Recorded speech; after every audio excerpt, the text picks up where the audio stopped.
Hello students, welcome to ATBSS online classes. आज के video में हम पढ़ेंगे वैद्युत द्विध्रुव, वैद्युत द्विध्रुव का आघूर्ण और वैद्युत द्विध्रुव के कारण उत्पन्न अक्षीय और निरक्षीय स्थितियों में वैद्युत क्षेत्र की तीव्रताओं के लिए व्यंजकों की स्थापना। तो सबसे पहले हम देखते हैं वैद्युत द्विध्रुव। वैद्युत द्विध्रुव वह निकाय है जिसमें दो बराबर परंतु विपरीत प्रकार के बिंदु आवेश एक दूसरे से अल्प दूरी पर स्थित होते हैं।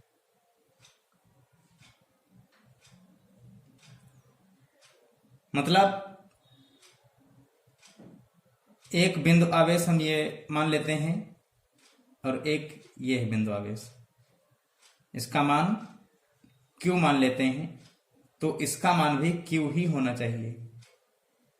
दोनों आवेशों का मान बराबर होना चाहिए, लेकिन ये विपरीत प्रकार के होने चाहिए। यानी अगर एक प्लस का होना चाहिए तो दूसरा माइनस का होना चाहिए। अगर दो आवेश हैं एक दूसरे से सूक्ष्म दूरी पर स्थित हो, यानी इनके बीच की दूरी हो कम हो,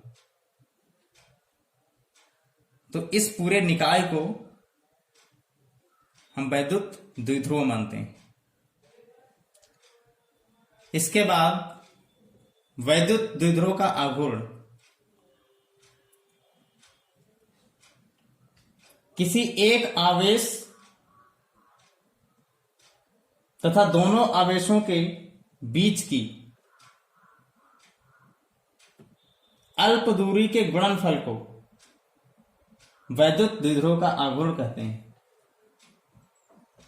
जैसे मान लीजिए एक हम वैद्युत द्विध्रुव बना लेते हैं फिर से। इसका मान है -Q और इसका मान है +Q, और ये मान लेते हैं कि इनके बीच की दूरी 2L है।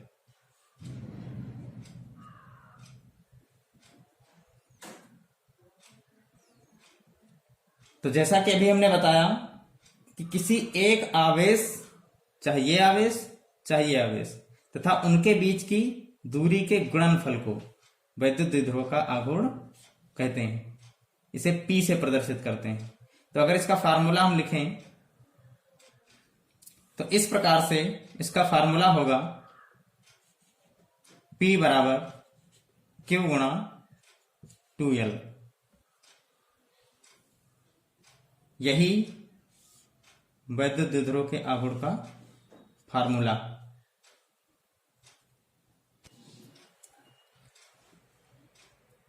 वैद्युत द्विध्रुव का आघूर्ण जो होता है वो एक सदिश राशि है।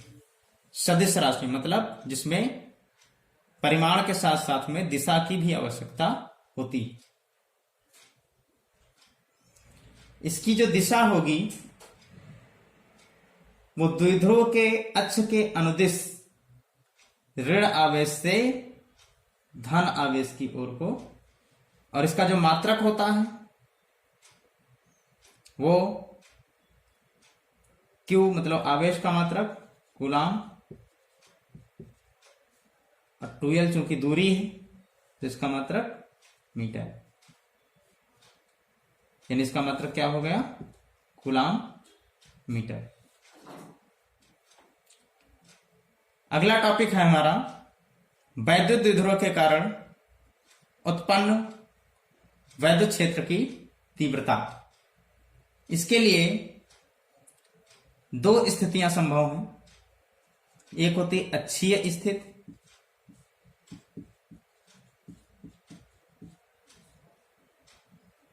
जैसे मान लीजिए कोई वैद्युत द्विध्रुव है और इसके अनुदिश, इसके अक्ष में ही इसके अनुदिश किसी भी बिंदु पे वैद्युत क्षेत्र की तीव्रता निकालना, उसको कहते हैं अच्छी स्थिति। और दूसरा नंबर होता है निरक्षीय स्थिति।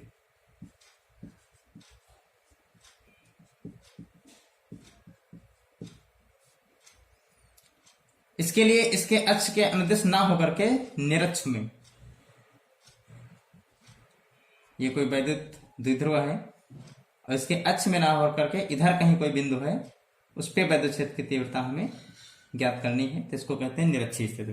तो पहले हम पढ़ेंगे अच्छी स्थिति।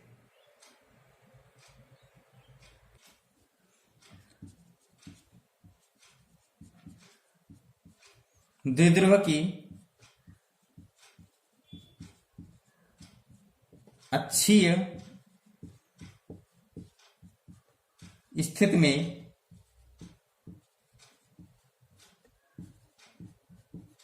वैद्युत क्षेत्र की तीव्रता, इसके लिए हम मान लेते हैं कि एक वैद्युत द्विध्रुव है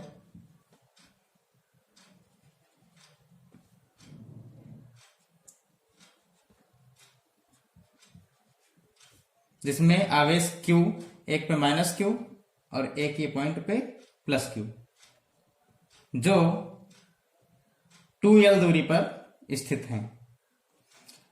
और इसका मध्य बिंदु O है।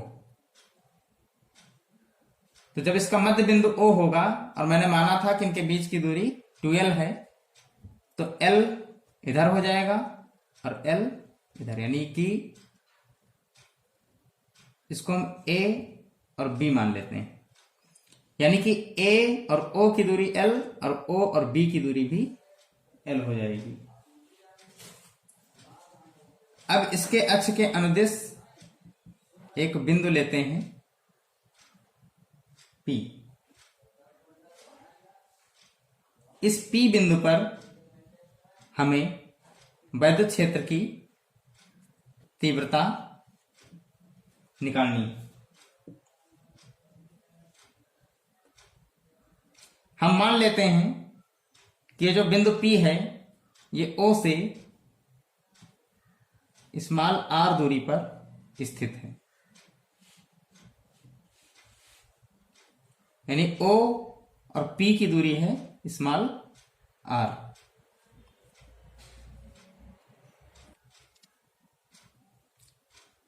तो अगर हम B और P की दूरी देखें तो B से और बिंदु P की दूरी कितनी हो जाएगी, क्योंकि यहां से टोटल है R और ये इतनी है L, तो इसमें से L माइनस हो जाएगा, यानी R माइनस L। और अगर हम P और A बिंदु की दूरी देखें तो यहां तक R है ही है, P और O, और OA L है, यानी R और इधर प्लस L, यानी R इसमें L जुड़ जाएगा, तो R प्लस L।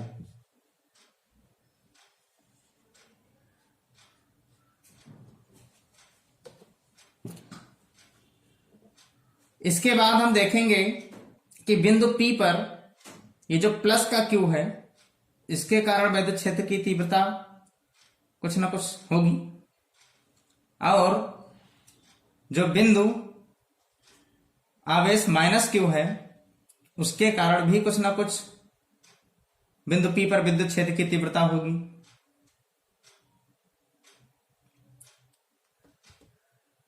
जो प्लस Q के कारण बिंदु P पर वैद्युत क्षेत्र की तीव्रता होगी उसको हम E1 मान लेते हैं, और इसकी दिशा क्या होगी, क्योंकि यहां बिंदु P पर हम मान लेते हैं कि कोई परीक्षण आवेश है जिसका मान है प्लस Q, तो चूंकि ये प्लस का है यहां भी प्लस का मान लेते हैं, तो इसकी दिशा E1 इस साइड को होगी, और माइनस Q आवेश के कारण यहां पे जो वैद्युत क्षेत्र की तीव्रता होगी E2 वो इधर को होगी। तो इस प्रकार हम E1 और E2 के मान निकालेंगे। तो E1 बराबर होगा 1/4πε0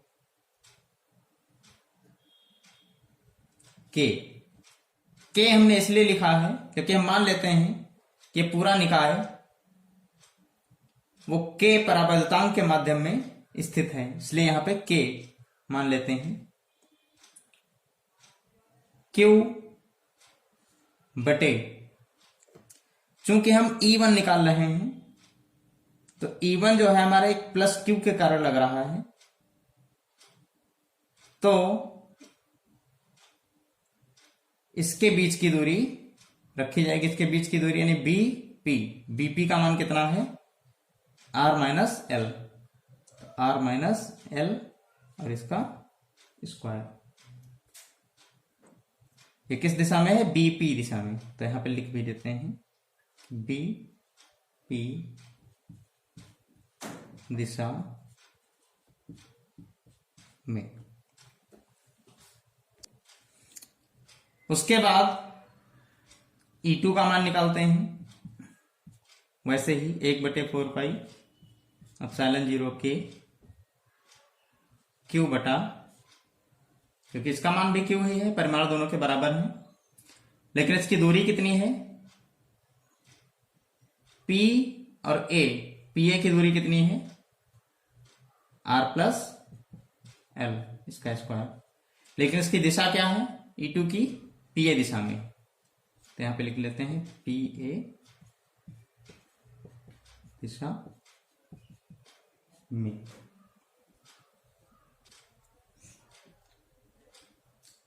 ये जो तीव्रताएं E1 और E2 हैं, तो हम देख रहे हैं कि ये दोनों विपरीत दिशाओं में हैं और एक ही रेखा के अनुदिश हैं, यानी इनकी जो परिणामी तीव्रता होगी इनके अंतर के बराबर होगी। यानी E जो होगा वो E1 माइनस E2 के बराबर होगा। अब दोनों के यहां पे मान रख लेंगे, E1 और E2 के मान। तो E1 का मान कितना है अभी जो ऊपर आया है 1/4πε0 के Q बटे R माइनस एल का होल स्क्वायर माइनस 1/4πε0 के Q बटे R प्लस एल का होल स्क्वायर। ये E2 का मान हो गया। उसके बाद इनको हम सॉल्व करेंगे, तो इसमें 1/4πε0 के और ऊपर दोनों में Q इतना कॉमन मिल जाएगा, तो 1/R माइनस एल का whole square minus 1/R plus L का होल स्क्वायर, इतना ये बचेगा। हम लिख सकते हैं Q और 1 की गुणा Q ही होगी, Q बटे 4πε0 के, और इसमें दोनों में इनको सॉल्व करेंगे, माइनस करेंगे,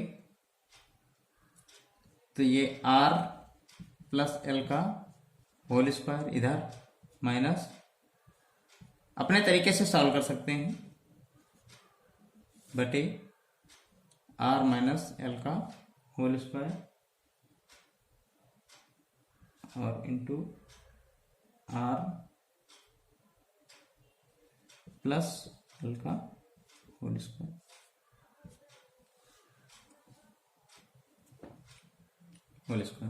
उसके बाद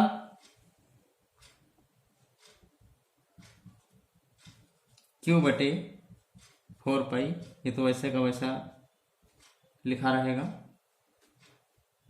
इसमें हम फार्मूला लगाएंगे a प्लस बी का होल स्क्वायर वाला, तो R square plus L square plus 2RL, और इसमें भी फार्मूला लगाएंगे, तो आर स्क्वायर और प्लस इसमें भी फार्मूला लगाएंगे, R square plus L square होना चाहिए, लेकिन यहाँ पे माइनस लगा है तो यहाँ माइनस प्लस माइनस हो जाएगा, तो minus L square plus 2RL और बटे ये हो जाएगा R square minus L square का होल स्क्वायर। इसमें a plus B a minus B वाला फार्मूला लगा दिया और इसको एक साथ स्क्वायर कर लिया।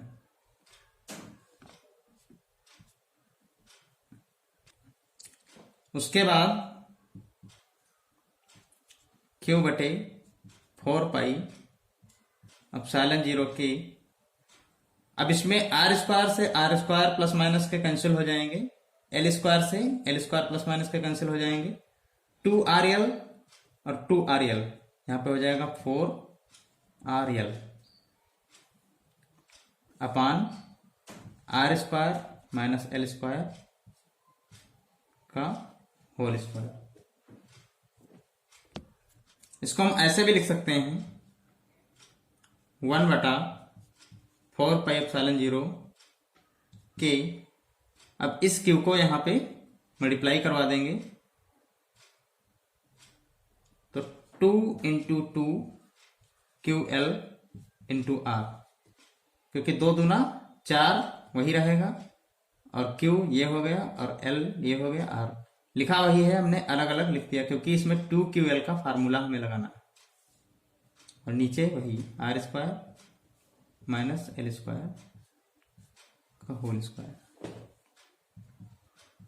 1/4 पाई एप्सिलॉन 0 के। अब इसमें 2, ये किसका फार्मूला होता है, अभी हमने विद्युत द्विध्रुव के आघूर्ण में पढ़ा था, ये P का फार्मूला होता है। P बराबर हमने पढ़ा था 2QL या 2 गुणा QL पढ़ा था, तो 2P R बटे R square minus L square का होल स्क्वायर। हम जानते हैं कि जो वैद्युत द्विध्रुव होता है उसके बीच की जो दूरी होती है वो बहुत ही सूक्ष्म होती है, क्योंकि वैद्युत द्विध्रुव की परिभाषा यही होती है समान किंतु विपरीत प्रकार के आवेश एक दूसरे के अल्प दूरी पर रखे होते हैं। तो ये जो L है ये R की तुलना में बहुत ही छोटा होगा, यानी R की तुलना में L बहुत छोटा होगा। तो हम यहां पे L को नगण्य मान सकते हैं, ना के बराबर यानी 0 मान सकते हैं, तो लिख सकते हैं 1/4 पाई एप्सिलॉन 0 की 2PR बटे आर स्क्वायर माइनस 0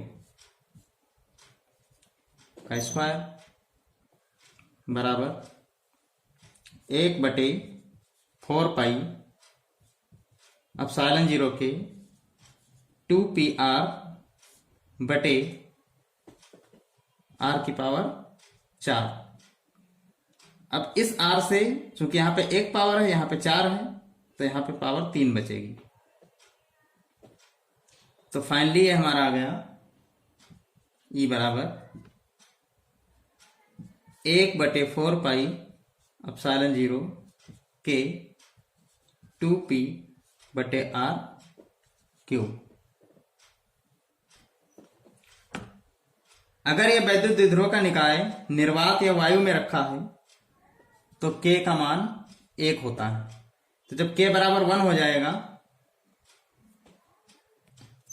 तो यहां पे E बराबर 1/4 पाई एप्सिलॉन 0 2P बटे R क्यूब।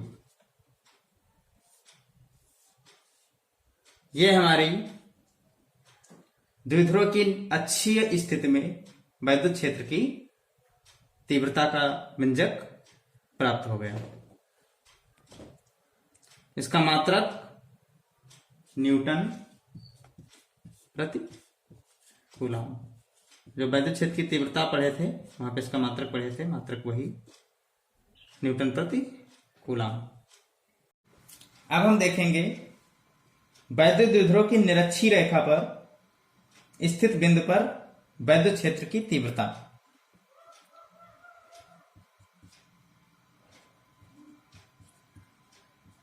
निरक्षीय रेखा पर वैद्युत क्षेत्र की तीव्रता।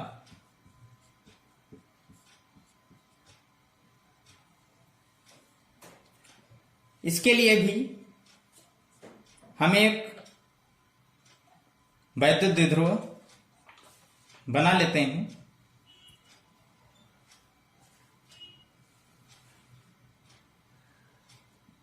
एक पे माइनस क्यू और ये प्लस क्यू, इनके बीच की दूरी 2l मान लेते हैं।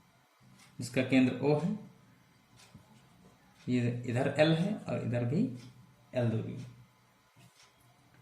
हम मान लेते हैं कि एक बिंदु P है यहां पे, जिसपे हमें वैद्युत क्षेत्र की तीव्रता निकालनी। इस O से और बिंदु P की दूरी हम R मान लेते हैं।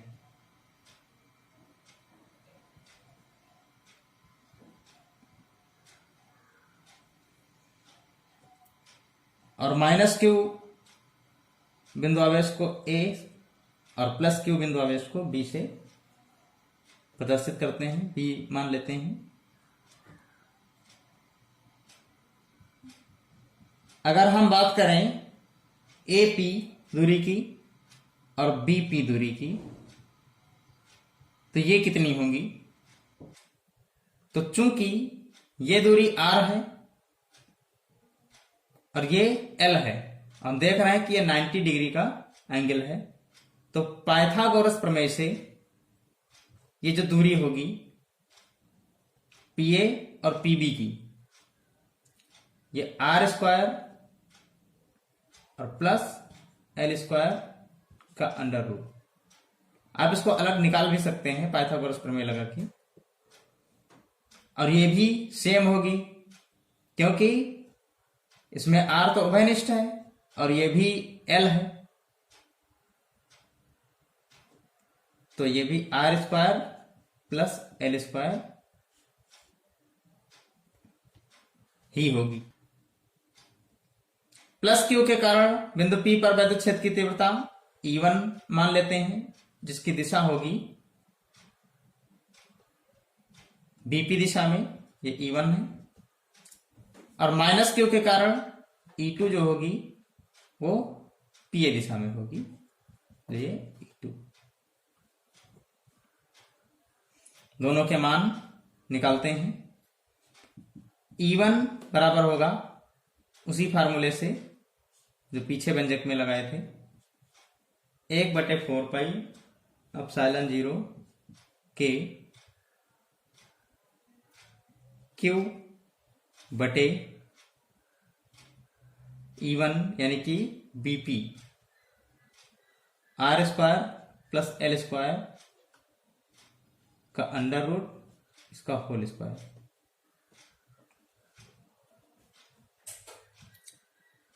इसी प्रकार E2 बराबर 1/4 पाई एप्सिलॉन नॉट के Q बटे, ये भी दूरी वही है, तो R square plus L square under root का होल स्क्वायर।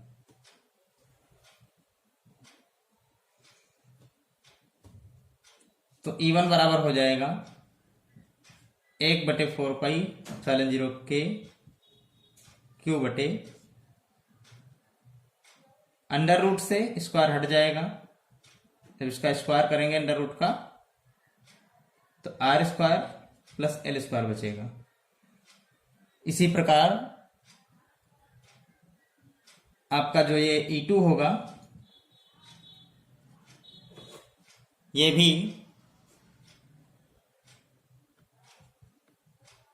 एक बटे 4 पाई ε0 के क्यू बटे r² प्लस l² होगा। हम देख रहे हैं कि E1 और E2 के मान बराबर हैं, लेकिन इनकी दिशाएं अलग अलग हैं। E1 की दिशा BP दिशा में है और जो E2 की दिशा है वो PA दिशा में है।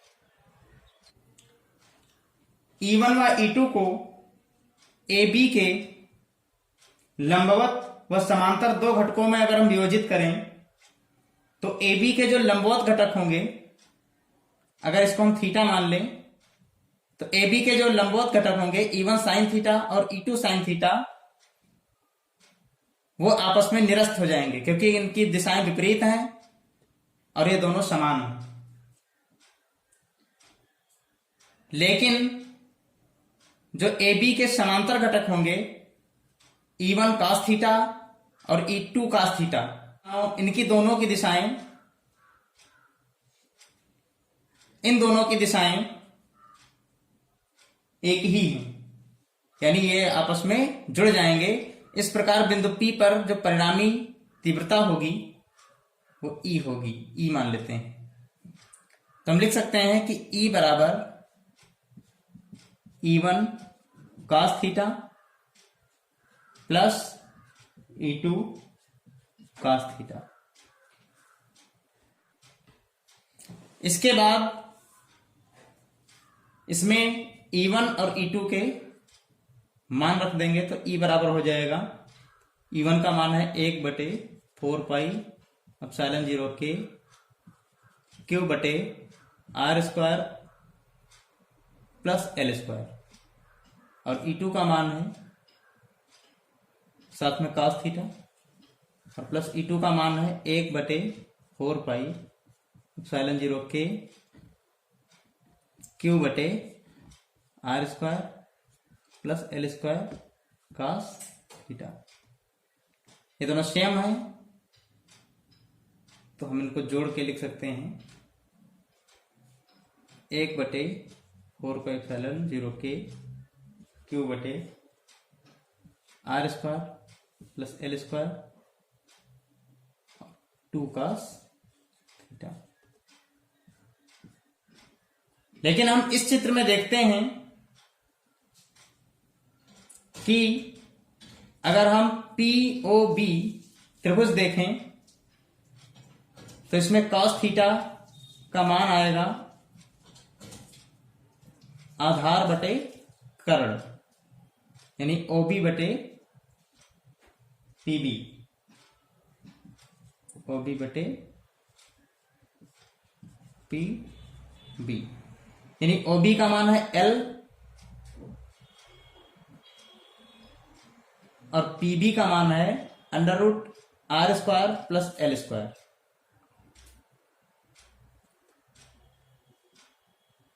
तो इसका मान हो जाएगा L बटे √r² प्लस l², यानी OB का मान हम ऊपर रखेंगे और PB का मान नीचे रखेंगे। तो cos थीटा का मान हम l² बटे √r² प्लस l² यहां पे रख लेंगे। तो 1/4 पाई ε0 के क्यू बटे r² plus l² into 2 cos theta का मान L बटे √r² प्लस l²। अगली लाइन में 1/4 पाई ε0 के 2q और L 2qL बटे ये जो आपका अंडर रूट लगा है, तो इसको हम मान सकते हैं कि ये R square plus L square की पावर 1/2 है। तो हम R square plus L square लिख लेंगे और R square plus L square की पावर 1/2, जिसको हम अगली लाइन में 1/4 पाई एप्सिलॉन नॉट के 2QL बटे, यहां पे पावर 1 मानते हैं और ये 1/2, तो 1 और 1/2 जोड़ेंगे तो R square plus L square की पावर 3/2। यहां भी जो L है वो R की तुलना में बहुत ही छोटा है,